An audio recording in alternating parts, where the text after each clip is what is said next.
Right now at 4 o'clock, I-25 northbound near Meade is back open. That's a big deal because a crash caused northbound lanes to be closed for nearly 12 hours today. Our Northern News and reporter Amanda Gilbert has been out there all day long. We're going to check in with her in just a minute. First, though, in the last hour, we learned the man that Aurora police shot and killed earlier this month was unarmed. Thanks for joining us. I'm Kim Christensen. And I'm Jennifer Meckles. Chief Todd Chamberlain says this all started with a response to a call about a suspicious person accused of trying to break into cars at a parking lot near DIA. When an officer got there, Chief Chamberlain said it quickly turned into a fight. The officer described it as a fight for their life. 9 News reporter Colton Chavez joins us live in Aurora tonight. Colton, tell us more about what you learned from this briefing today. Yeah, Jenny.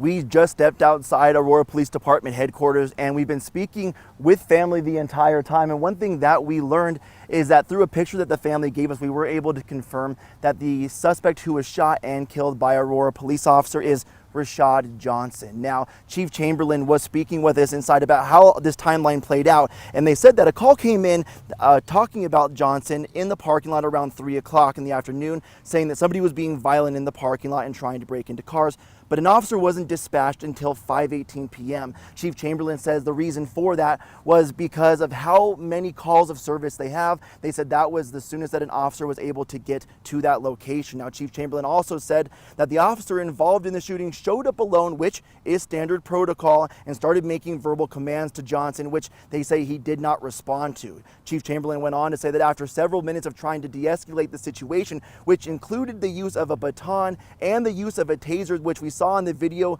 was ineffective. It did not stop Johnson. Johnson then attacked the police officer, pulling him to the ground. Now, in the body camera footage that we're going to be getting from APD, it shows that the officer started crying out for help as Chief Chamberlain says Johnson was pulling items off the officer's utility belt.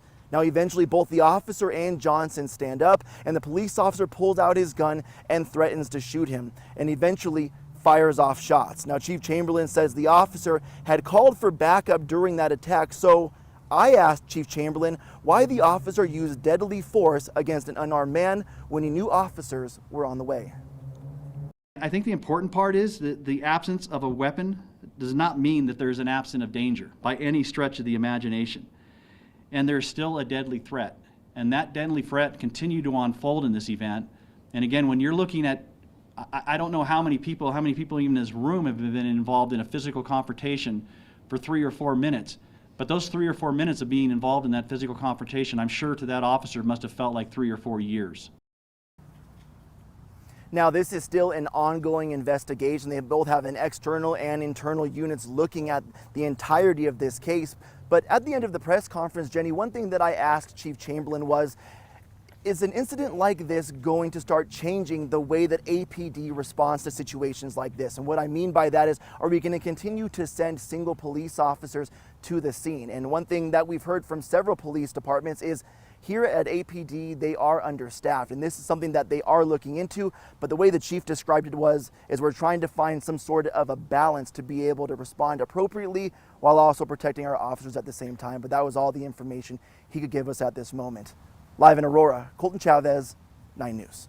Certainly an interesting question, though, to pose, Colton, because an officer by themselves showing up to scene, that just doesn't sound like it's going to be a safe option. So. No, and the calls had been made well over 2 hours before this whole thing went down. So there's a lot of questions we still have. And Colton, we know you're going to have much more throughout the evening. Thank you. Both lanes of I-25 near Meade are back open after a crash closed that area for nearly 12 hours today. State Patrol says 2 semis crashed just after 3 o'clock this morning, scattering debris all across the highway. This happened around 35 miles north of Denver. Troopers say one person had minor injuries, and at one point up to 200 cars were stuck in the area because the trucks had both lanes blocked. 9 News Northern Colorado reporter Amanda Gilbert joins us live from that area now. It's good to see cars are moving, Amanda, but it's been a messy day so far. Oh, that is right. I-25 did open around 2 this afternoon, so we moved back for safety. But great news, it does appear things are running smoothly on I-25 again. All morning, though, I saw cardboard boxes, paper products, parts of semi-trucks, pieces of the Jersey barriers just scattered across both lanes. And some people who live nearby in the Meade area say they're just kind of frustrated with the construction and the crashes.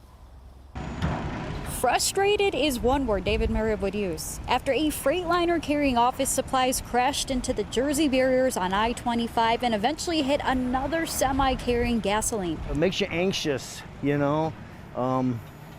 It's not a good way to drive, all tense, right, in the like packs. This all happened on I-25 right below the overpass for Weld County Road 38. One truck hit another truck, it made it go crazy. Colorado State Trooper Gabriel Motroller wasn't surprised it took much of the day for multiple agencies to clean this up. Just the amount of items that could have been involved, as well as the size of those semis, can play a huge factor. Nearby Meade neighbors like David say this isn't the first crash they've seen here, especially where construction on the express lanes is ongoing. I'm surprised there aren't more wrecks, is the amount of traffic that goes by here every day and every night. He says even the detours and country roads nearby back up when this happens. Pray for people driving. Trooper Moultrie didn't have numbers available for wrecks on I-25, but he asks drivers for patience. When they do have crashes of this magnitude, they will try to get as many people through and off the road from that area as quickly as possible. Still, some wonder if something needs to change. A lot of angry people, angry, frustrated people, right?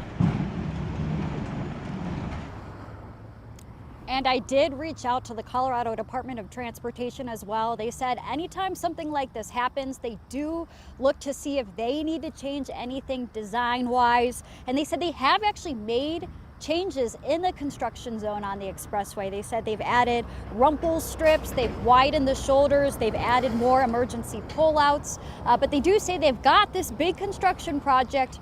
It's going on until 2028, so they ask drivers to please be careful. Reporting live, Amanda Gilbert, 9 News. It's a long stretch of construction. All right, thank you, Amanda. It's been a long day for you, we know. Right now, our weather impact team is tracking the chances for more storms tonight, and they don't look so severe, we're hoping. Things cleared out, Kathy. It was just really soggy and gray and everything for the first half of the day. And then, Kim, driving home last night, you and I mean, 11 o'clock, crazy rain, right? Yeah. Lots of it. Many areas saw another ½ inch to 3/4 of an inch of rain on top of the 2 to 3 inches that we've already seen this week. So soils are saturated. There was a little fog around the area, but we are kind of shifting this pattern. We're going to see sunshine and 80s tomorrow. I don't even know if we're going to see a shower in Denver tonight. Most of the activity is west and south of us. And with the sun coming out, we're still running 10 degrees cooler than average, but a little bit warmer than where we were earlier today. We do not have a severe thunderstorm watch box in effect anywhere, and no severe thunderstorm warnings. We have some gentle showers tracking from the northwest to the southeast, most of them west and south of Denver, and that should be the trend heading into the evening hours. Some heavier showers outside of Alamosa and Walsenburg this evening, but the severe threat is well south of Colorado now into central Texas, where rotating storms with large hail will affect travel. And those showers moving through over the next couple hours, and then we clear out. You are going to wake up to sunshine tomorrow. And I've been thinking about allergy sufferers, because with all of this water and now the sun coming out, things drying out, things are going to start growing and blooming over the next few days. So get ready for that. Mid-60s now, dropping 10 degrees by midnight. Weather headlines include the showers we're tracking tonight. Very little in the way of thunderstorm activity to track for tomorrow. We're going to talk about that warm weekend in just a bit. An update today, Denver's national women's soccer team now has a new leader. Today, the team named Kurt Johnson the general manager. He has more than 25 years of executive experience in professional soccer, most recently as the GM for the North Carolina Courage. He led the club to 7 major trophies, including 2 NWSL championships. The Denver women's team does still need a name, but the team will start playing next year. That'll come. Avs fans got a chance to kind of send off the season. We know it wasn't as we wanted it to end, but we always know they're a great team. The team shared this morning pictures from the annual Paint the Ice.